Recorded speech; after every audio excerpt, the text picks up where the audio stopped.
the computer that I normally have been using needed to install a bunch of operating system updates, which has been cranking away on for like 4 hours now. So I'm using another computer, and I only have one screen available on it instead of three. So that's why you're seeing all this stuff here on the same screen that's being shared. So we'll have to deal with that. But anyway, get back into the material. The last time we were looking at the difference between the logical operators and the bitwise operators. And if you remember, the logical operators are the ones that have the double symbols. So the double ampersand is a logical and. If we had the single ampersand, that would be a bitwise and. And we were looking at this example, and there was nothing wrong with the example. It was doing exactly what it ought to be doing. So let's just look at this thing and see what's going on. We got a hex 41, and then we've got this bang, which is the logical not operator. When C is doing things in a logical context with logical operators, anything you feed into the logical operator, if it has any 1 bits in it anywhere, it considers to be true. If it has no 1 bits, like a 0, right, it considers that to be false. That's what you feed into the logical operator. The result that comes out of a logical operator is always one of two things: the number 0 or the number 1, right? So this logical operator says not 41. 41 is true because it has 1 bits in it someplace, right? And so not 41 would be false. And so the result of that would put a 0 into A. We have 0 in A, 0 in B, and then we're going to print them out. And then we're going to do this logical and. Well, the and of 0 and 0, false and false, is going to be false. So what's going to come out of this operation is 0, right? So let's run this thing.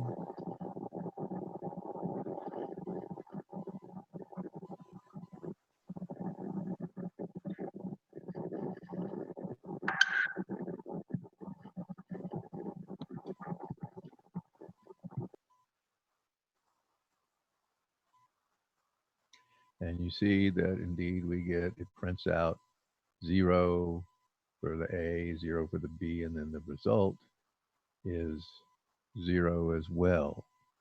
Everybody see why that is?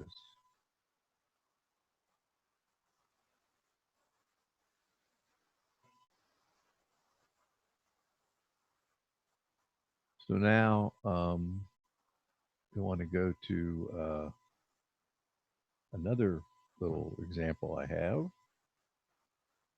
So let me change over that buffer.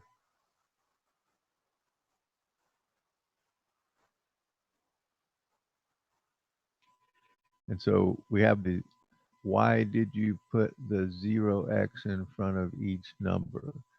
0x means this is a hexadecimal number, right?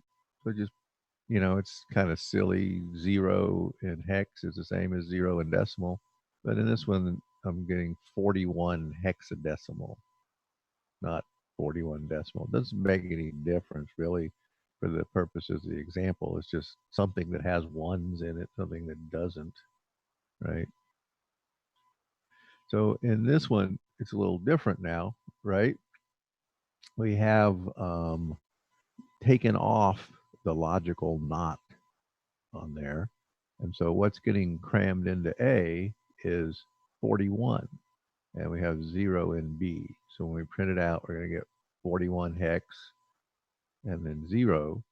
And then when we do the result, what's going to happen? Well, A is 41, which is a true because it has some one bits in it, right? Logically ANDed with B, which is 0, which is false. So the result is still going to be false, right? But then here we have printing A and B again. And now I'm doing the bitwise operation, the single ampersand, right? So I'm going to AND bitwise 0 with 41 hex.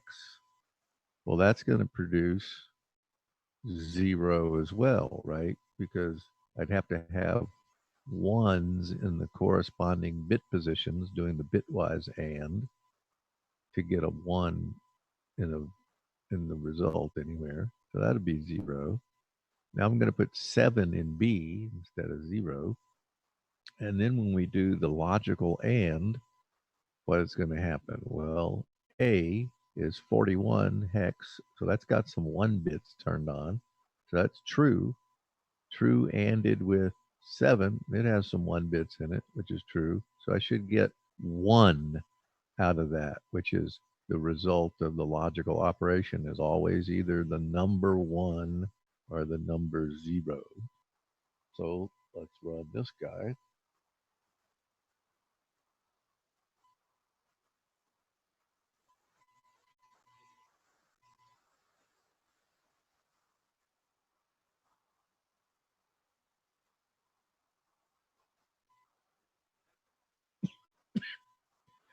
So we see that the 41, the 0, doing the logical AND of those was a 0. 41, 0, doing the bitwise AND of that is also 0. 41, 7, logical AND of those two is a 1 now, right? Yes, OX in front of the number indicates that I'm giving you a hexadecimal number, not a decimal number. Any questions about the difference between the bitwise AND operator and the logical operator AND? Do we need to do some more examples or do you want to move on? More examples, raise your hand. Okay, you want to do some more examples? So let's concoct some more examples.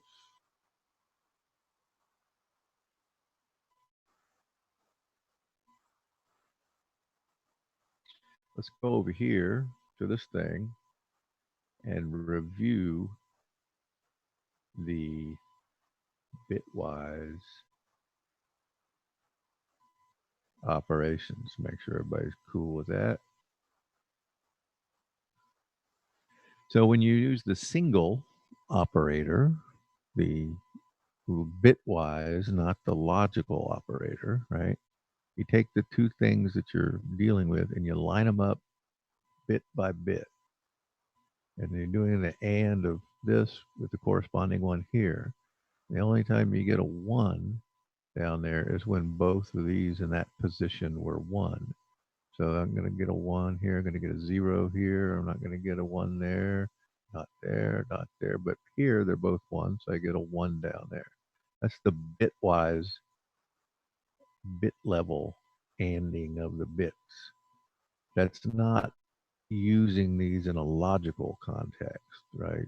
C uses the concept that all zeros in the thing means false. Anything that doesn't have all zeros, if it has 1 in it anywhere, it means true. But the result coming out of doing a logical operation is always the number 0 or the number 1. You know, it'd be 0, 0, 0, 0, 0, 0, 1 is what it would produce as true. But that's a little slippery there to get on there. Questions about what this bitwise AND is doing?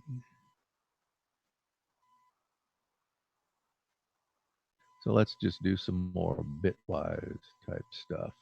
We've got 7 in B and um, 41 in A. This computer that I'm using um, is a lot slower than the regular one that I use. So bear with me if it looks like I'm creeping along here.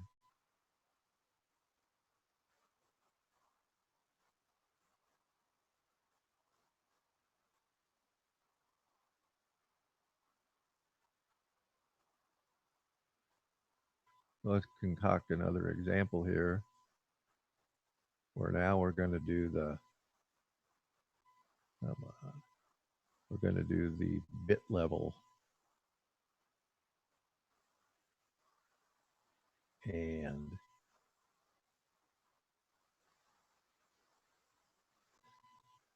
so can anybody tell me what I'm going to get when I do the bit level and of a 7 with a 41? Well, let's get me another buffer here.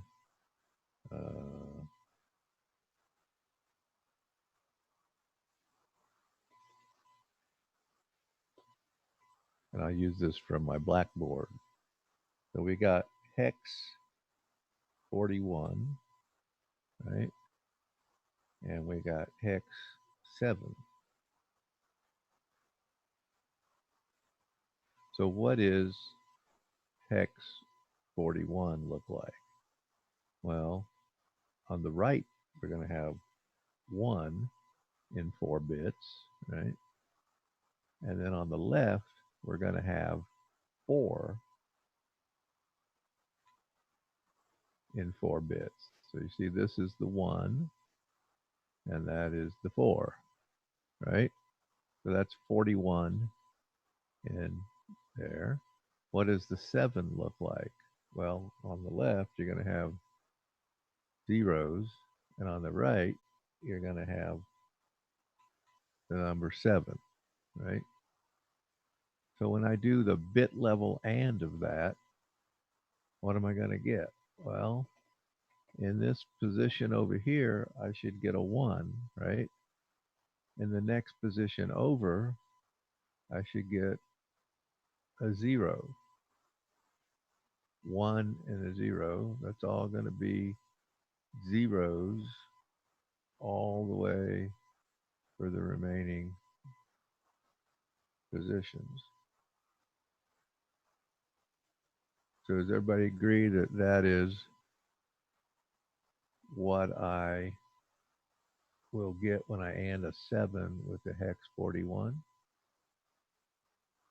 I'm going to end up with 1 there, right? So let's go back to the program. Ah, crap.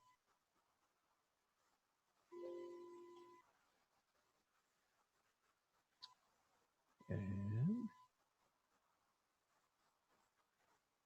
there we have it. So let's compile it.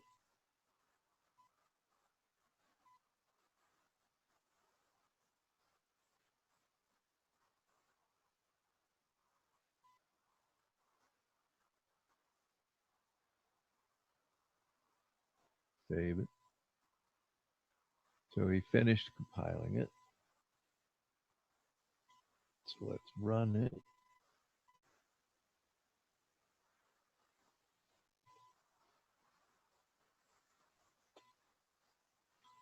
So all the other stuff that we had before, and now down on the bottom, we do a bitwise AND of 41 hex and 7, and we got our 1. Questions about that?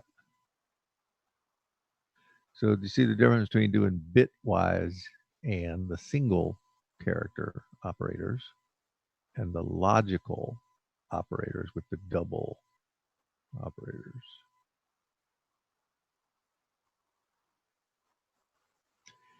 We're doing a lot of low-level programming in C, and so we have to do a lot of what we call bit twiddling to modify things that we're going to shove into like some device control registers or whatever. So we need ways to build up a pattern of bits that we want to represent something. You also use it to mask off things. Um, just noticed on the other computer, the normal one I normally use, after 4 hours of installing operating system updates, it came up with I ran into some sort of problem, and now it's undoing that 4 hours of changes that it made. Thank you, Microsoft. So, anyways, any other questions about bit level twiddling the bits and then logical context operations? So, if not, we'll go on to the next concept we need to deal with,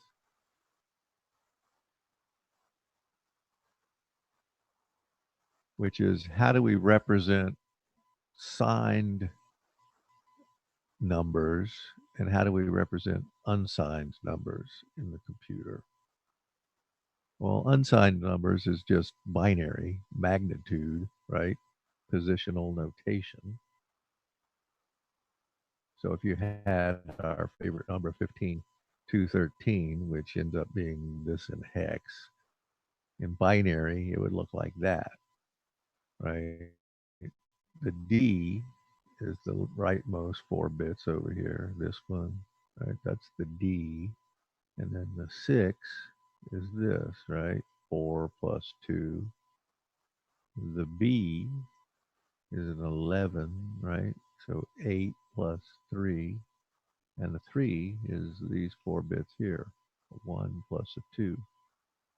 So that's our number, just a magnitude sitting in there in binary that represents this 15,213 decimal. So in unsigned, if I can use all my bits in whatever the width is here, and so if I have W bits, in this case 16, right?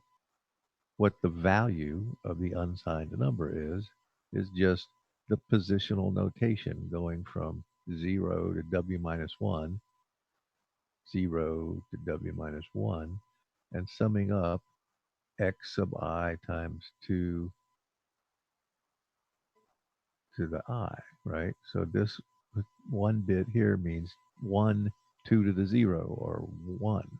This means 0, 2 to the first, 1, 2 to the second, or a 4, 1, 2 to the third, or an 8.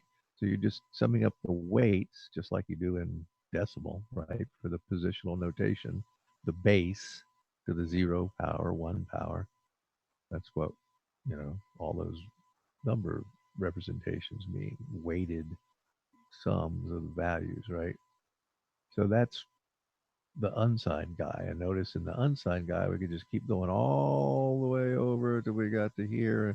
And what would the value of that be if that was a 1 there as an unsigned number?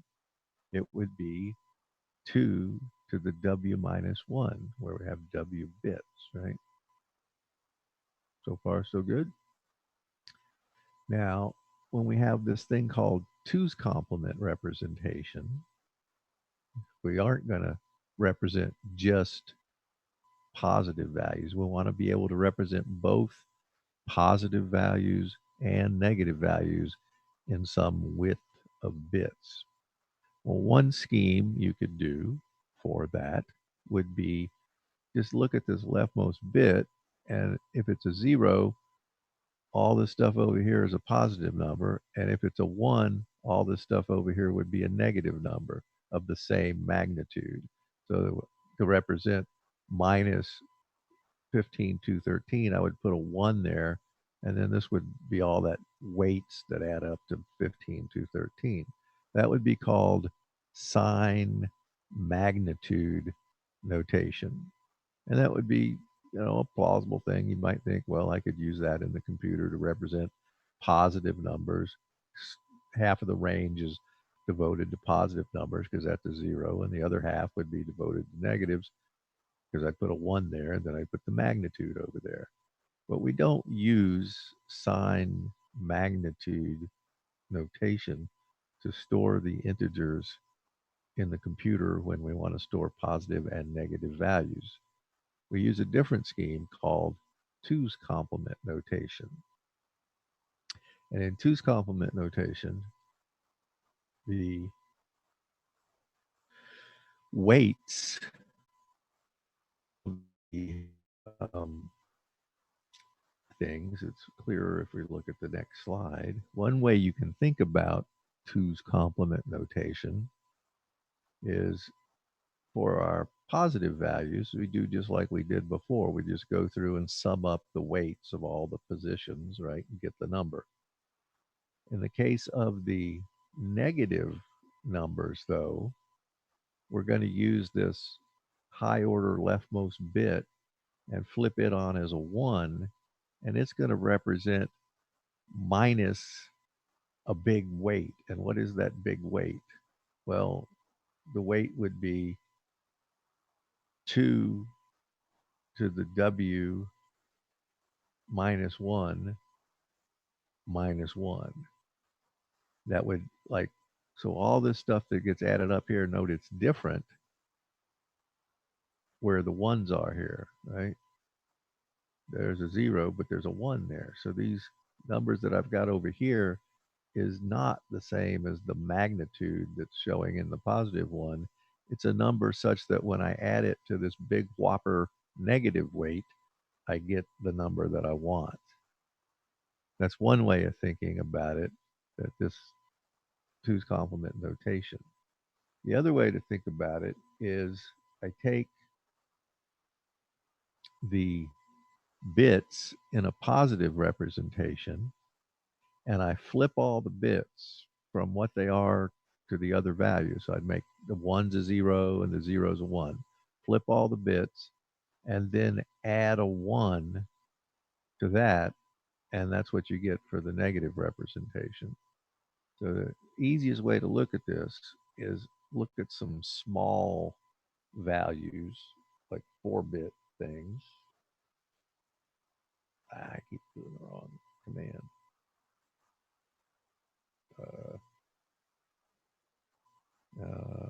Control XB.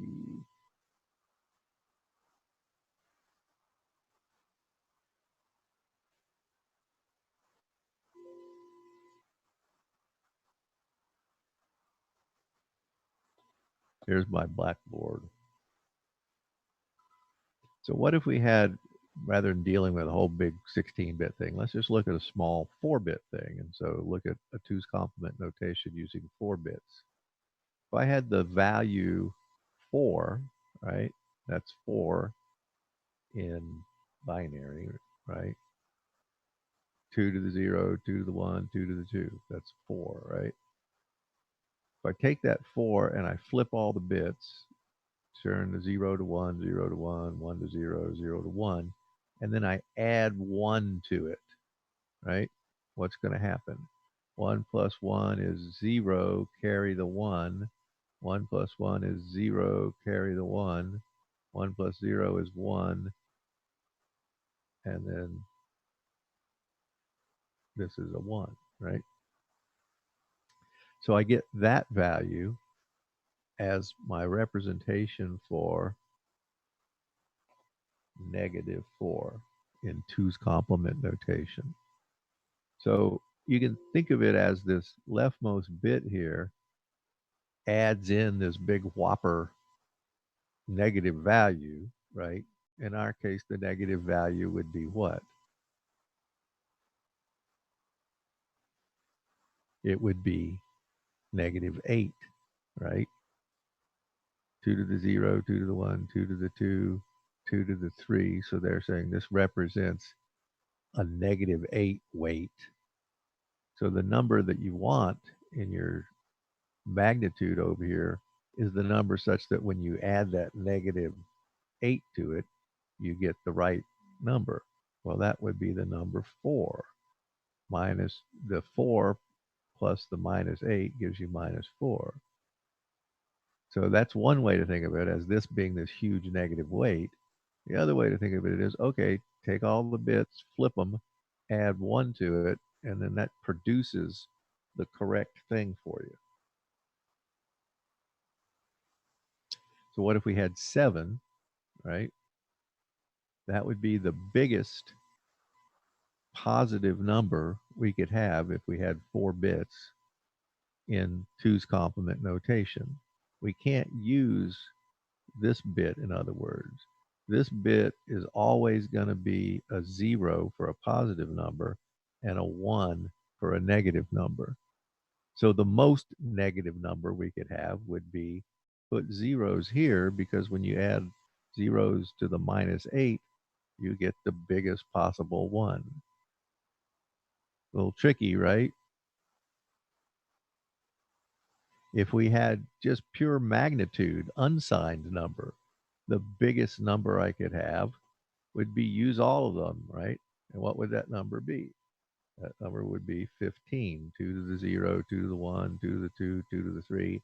8 plus 4 plus 2 plus 1 is 15, right?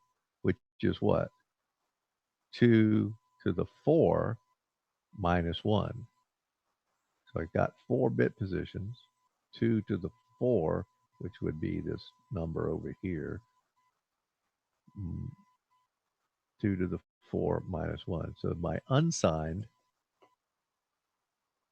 Umax number is, right, 2 to the W minus 1. My Pmax, biggest positive number I can have in 2's complement, is 2 to the W. I have 4 bits, right? I mean 2 to the W minus 1 minus 1. Make sense? The most negative thing I can have, which we call T min, 2's complement min, would be to put a 1 there and then have all zeros. So it's 2 to the W minus 1 as a negative, right? In our case, 2 to the 3. Any questions so far about 2's complement notation? Now, if you could have a negative a notation for representing both positive and negative numbers, which is what we're doing with 2's complement, where you just took all the bits in the positive number and flipped them like that, and that would be called 1's complement. You wouldn't add the 1 in. That makes it 2's complement. And there was a computer that used 1's complement notation for its storing its integers, and that was the UNIVAC mainframes. But it's the only computer I know of that ever used 1's complement to store its integers. All the modern computers use 2's complement to store their integers. So the point is, 2's complement is a way of storing integers such that we can represent both positive and negative integers, right? If we don't want to represent positive and negative, we would just use an unsigned value, which gives us more range, right? Because we can use that bit over there. I have a question. So in the first thing you did, Turn your mic up slightly, please. okay. Um, so in the first example you did, the Which one third up one, here? This one? yeah, Okay. the third one from the right in the second row, what happened to that one? The third one Yeah, from the right, one, two. You mean the third one from the left? yeah, from the left, I mean, yeah. Okay. So I have 1 plus 1 is 0, carry the 1, right? 1 Okay. plus 1 Oh, is okay, you 0, carry it. carry the 1, All right, right? thanks.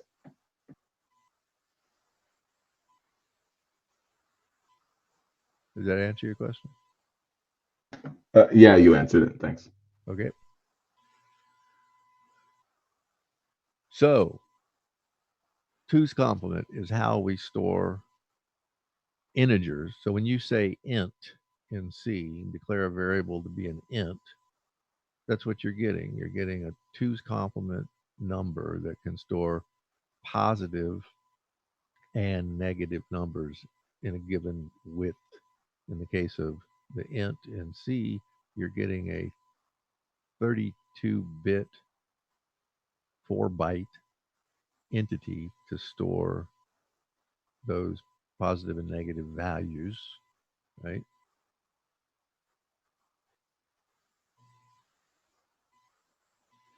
So if we look at the ranges of things that we can store, if we had 16 bits, right, which would be a short in C, short int, right? And it was an unsigned short, which is a type that you have in C, unsigned short. You can store the numbers 0 all the way up to 65,535, which means you put all ones in there to get the biggest possible thing you can have. Put all zeros, you have the smallest. That would be the unsigned maximum. If you had a signed quantity, like just a short, and you didn't say unsigned, you could store the range plus 32,767 to minus 700,000, 32,768. And what the encoding would look like is in hex that, in binary this. And so what's going on is the leftmost bit is a 0, and I want the biggest number, so I make all those ones, right? Well, that's 2 to the 16th minus 1, right? This guy, to have the biggest negative number, I'd have a 1 here and then zeros in there. So I take that big negative weight, right, which is 2 to the 16, right? And I'm going to subtract 0 from it. So I got minus 2 to the 16th, which is 32,768. It kind of looks like that the negative range is getting one more value than the positive range. But that's not really true because 0 lives up here in the positive range, right? So we've split them perfectly in half using this scheme.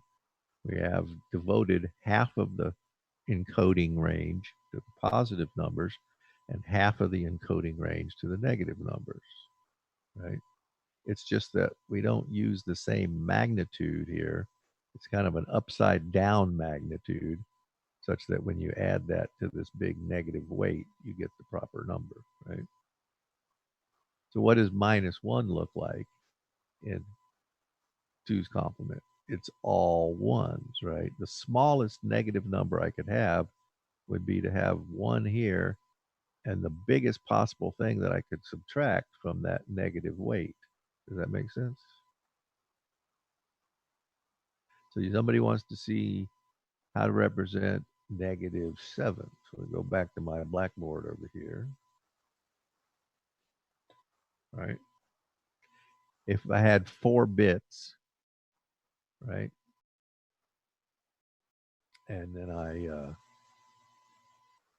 wanted to represent -7, I'm going to end up with that. But how did I end up with that? Let's produce it in a methodical fashion. Let's write the number 7 down. Okay, so to get the -7, I'm going to flip all the bits, all right, and then I'm going to add 1 to it. So if I add 1 to 0, I get 1, and then I get 0, 0, and the 1. So that's -7. Excuse me. You okay with that?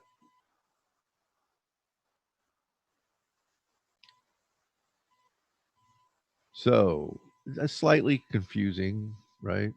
But it'll become clearer why we're doing this. We just got to come up with a scheme that says, oh, I've got this many bits I can use of width, W bits wide, right? How can I encode both positive and negative numbers?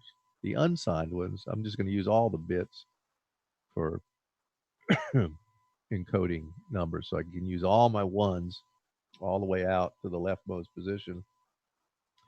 And that is, if I have W of these bits, it'd be 2 to the W minus 1 would be what that is.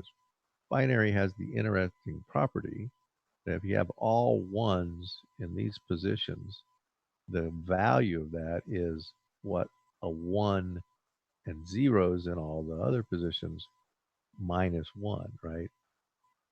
Flipping this onto going to the next one has the weight of all of these guys plus 1, right? So the Umax, we have W bits 2 to the W minus 1. In the 2's complement, the T bin is minus 2 to the W minus 1. That's like the 32,768. And the max is 2 to the W minus 1 minus 1, like the 32,767. Okay. Sounds like a bunch of test questions to me.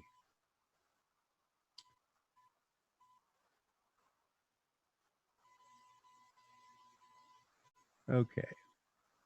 So if we look at the different word sizes, okay, we had like a byte, what would be the biggest unsigned number we could have? Well, 2 to the 8 is 256. So 2 to the 8th minus 1 is the biggest thing you could have, right? That's 255. If I had 16 bits, it's 2 to the 16th minus 1, 65,535. If I had 32 bits, like if I had a unsigned int in C, it'd be 2 to the 32 minus 1, which is this god awful big thing. And if I have a 64-bit computer, this would be like a long int on the 64-bit machine. Remember, on the 32-bit machine, long int is still 32 bits, but on the 64-bit machine, a long int in C would give me that range, 0 to that big whopper sucker, where we're talking about government debt number size things here, getting really big. So we have those ranges for our magnitude numbers, the unsigned ones. For the 2's complement representation, it cuts it in half, right? Half of them are encodings for negative numbers, half of them are encodings for positive numbers. And that little looks like it's off by one deal, right? Is still in effect. 2 to the W minus 1, minus 1, minus 2 to the W minus 1, right? So in 8 bits, it's that range. 16 bits, which is if you say short int, these are the range of values you'd get that you could encode in a short int variable, right? And if you said int in C, this is the range of numbers that you can put in an int, an integer in C, 4-byte quantity, right? So roughly 2 billion, plus and minus 2 billion kind of range that you can put in an integer. If I said my long ints on the 64-bit machine, now I get whatever the heck this monster thing is, right? It's very large. Okay. So observations, take the T min, right? And take the absolute value of it. And it's always the T max plus 1. That looks like it's off by one thing, right? Because the 0 lives up here. U max is twice what the T max is plus one, right?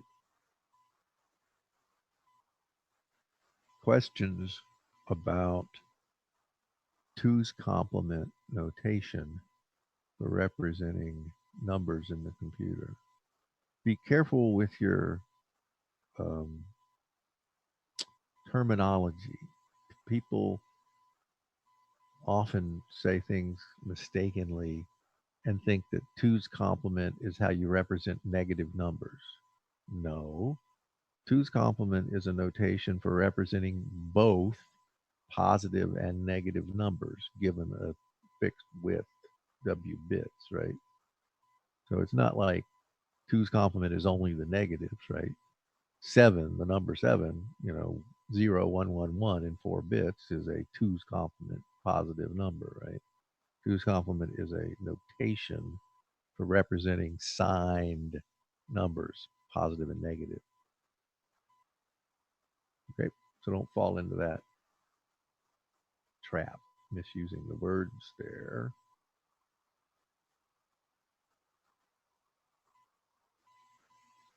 Okay,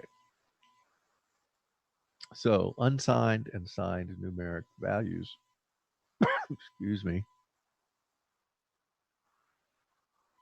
zero. So we look at 4 bits because it's manageable instead of these big whopper numbers, right? And we think of this as the binary encodings, all the possible combinations we could have in 4 bits. And if I just said, well, what's the binary encoding look like as a unsigned value? Well, there's one, two, blah, blah, blah. It's this range, right, in decimal. What does the binary encoding look like if I'm interpreting this as a two's complement encoding? Well, all these numbers here go up to 7, right? And then when I get to 8 in my unsigned, ooh, that's a negative number now. And what does it mean? It means 2 to the 3 as a negative number because it's 2 to the 3 minus 0, right? So the biggest or most negative, weird to say biggest, but the most negative number I can have in the 4-bit version here, right, would be to have the 1 bit flipped on and then all zeros. So if I'm walking across here and I get up to there, all of a sudden, when I get to this encoding, I've got the most negative thing, and then they're just going to get smaller and smaller and smaller as this magnitude in the 3 bits on the right gets bigger and bigger and bigger. Because if you think of it as this big negative weight added to this magnitude, right, then you get these numbers that are getting less and less negative, going more and more and more towards zero, right? That's a 7. If I take my 7 and add it to -8, I get -1, right? So it looks like they flip upside down. Kind of weird, right? The binary encodings are going along. You get to the all the bits until you need to use the last one. When you flip that one on and get zeros here, you got the most negative thing. That makes sense?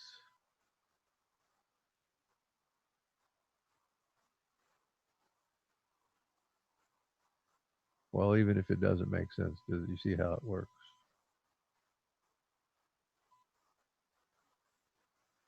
Okay.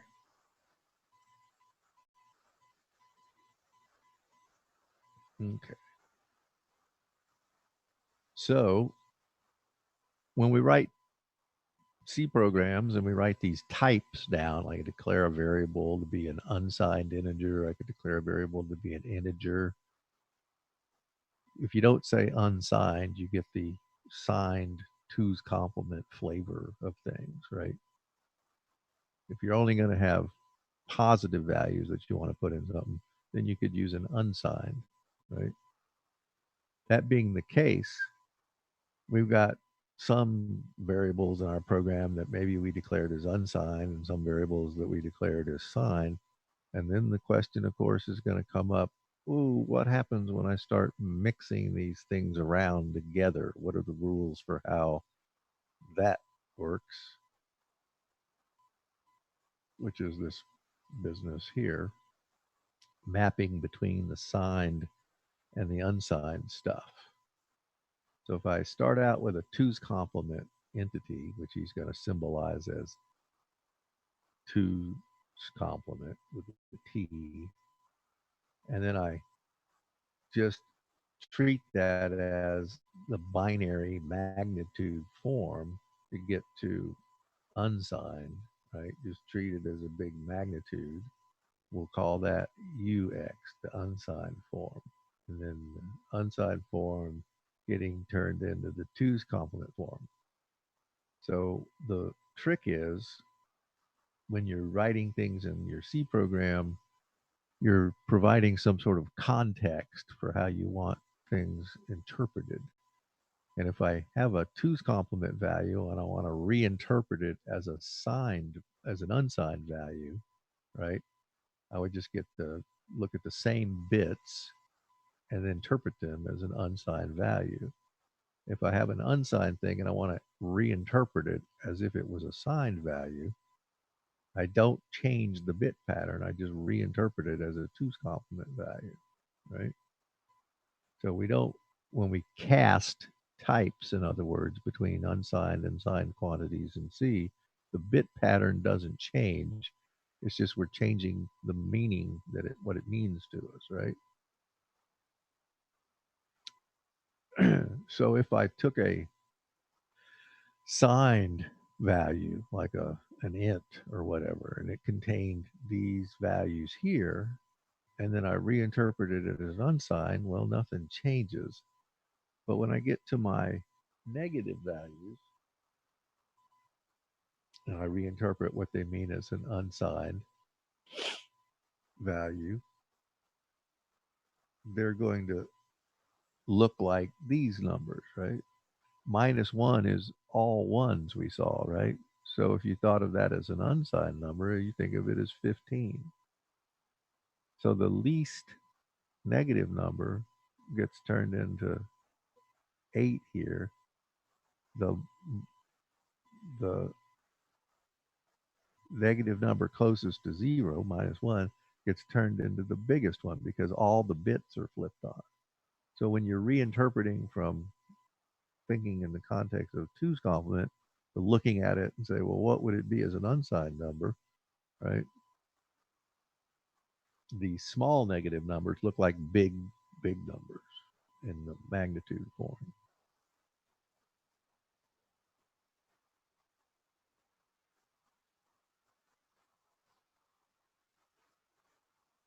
If you go to the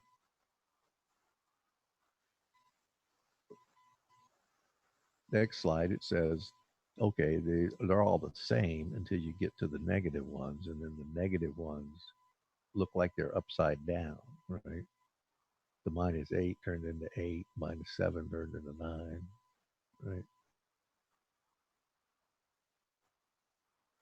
So you're taking, yeah, making 16 and adding it to these, to what its interpretation would be as a signed quantity.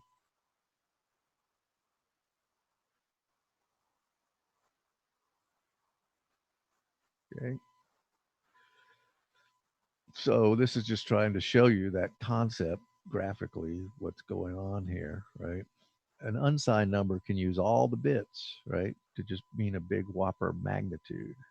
But the unsigned numbers have this, it's as if this is some big monster negative weight, like we saw before, right, that gets added to all these positive values over here, right?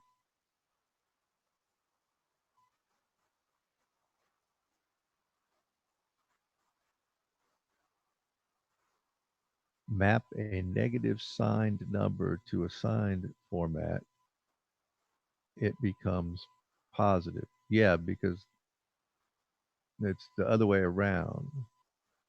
When you map a negative signed number, well, it's already signed. I think you misstated something here. When you map a negative signed number to a signed format, it already is in signed format. You mean to an unsigned format. Yeah. If I looked at something as an unsigned quantity and I wanted to reinterpret it as if it was a signed quantity, right? No, you're saying take it as a signed quantity and reinterpret it as an unsigned quantity. Yeah. So the negative ones become, they look like really big unsigned numbers, right? Because they got this bit flipped on.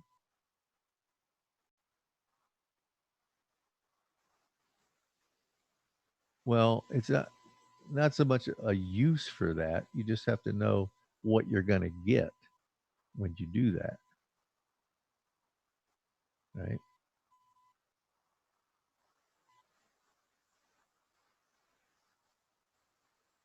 So it's this weird thing here. The positive ones stay the same, going from the signed to interpreting it as an unsigned. But the negative ones, the small negative ones, look like really big positive numbers. And the very negative ones look like the small positive numbers. Like it flips upside down because of flipping that leftmost bit on, right? So we're out of time. We made it through the first week, amazingly.